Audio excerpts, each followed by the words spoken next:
እኔና የጎረቤት ሀገራት መሪዎች ዛሬ ስንመጣ አይተን የተደሰትንበት የተደነቅንበት ትልቅ ስራ ስለሆነ የሶማሌ ክልል ነዋሪዎች በሙሉ ይህንን መልካም ልምዳችሁን ወደ ሁሉም ክልሎች እና ጎረቤት ሀገሮች እንድታስፋፉ አደራ ልላችሁ ፈልጋለሁ።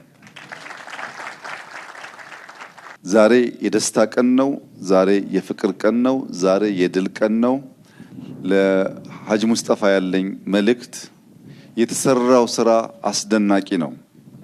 በከተማም በገጠርም ይህ አመራር የሰራው ስራ የሶማሌ ህዝብ ቀና ብሎ እንዲሄድ የኢትዮጵያ ሶማሌ ብቻ ሳይሆን የኬንያ ሶማሌም የሞቃዲሾ ሶማሌም የጅቡቲ ሶማሌም ኮራ ብሎ እንዲሄድ ሶማሌዎች ከለመድነው የኑሮ ዘይቤ በተጨማሪ ከተማ መስራት ልማት መስራት እንደምንችል ያሳየ ስራ ስለሆነ ለዚህ ታላቅ አርያ መሆን መብቃት መታደል ስለሆነ ያለኝ መልእክት ሁለት ነው።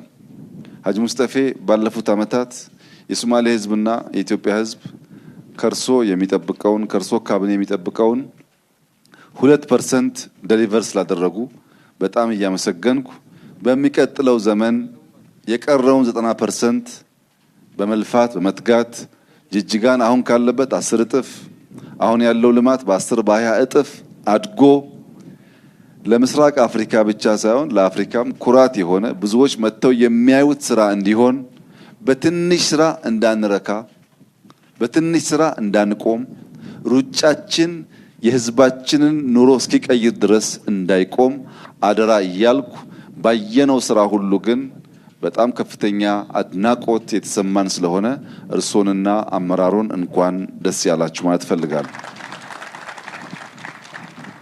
እንዲሁም አብርሃም በላይ መንግስታችን ከሁሉም የኢትዮጵያ ክፍሎች ያሉ ጭንቅላት ያላቸው ልብ ያላቸው እጅና እግራቸውን ተጠቅመው አገራቸውን የሚያለሙ ሰዎች በሚጠቀምበት መርህ በየሄድክበት ጀምረህ ስለምትጨርስ በየሄድክበት ከህዝብ ጋር ተስማምተህ የህዝብን ችግር ተረድተህ ለመፍታት በመታረገው ጥረት በራሴና በመንግስታችን ስም ከፍ ያለ ምስጋና ላቀርብልህ ፈልጋለሁ። እንኳን ደስ ያላችሁ። በሁሉም በከባቢ ሀገራት የምትገኙ የሶማሌ ልጆች በሶማሊያ፣ በጅቡቲ፣ በኬንያ፣ በደቡብ አፍሪካ፣ በታንዛኒያ ያላችሁ የሶማሌ ተወላጆች ጅጅጋ እናንተን ለመቀበል እናንተን ለማስተናገድ ከምን ጊዜውም በላይ ዝግጁ ስለሆነች በመመላለስ እንድትጎበኙን በመመላለስ እንድታለሙን በመመላለስ እንድታስተምሩን ደግሞም እንድትማሩብን ተጋብዛችኋልና ከዛሬ ጀምሮ ሸበሌ እናንተ ነው እየመጣችሁ እንድትዝናኑ እጋብዛችኋለሁ።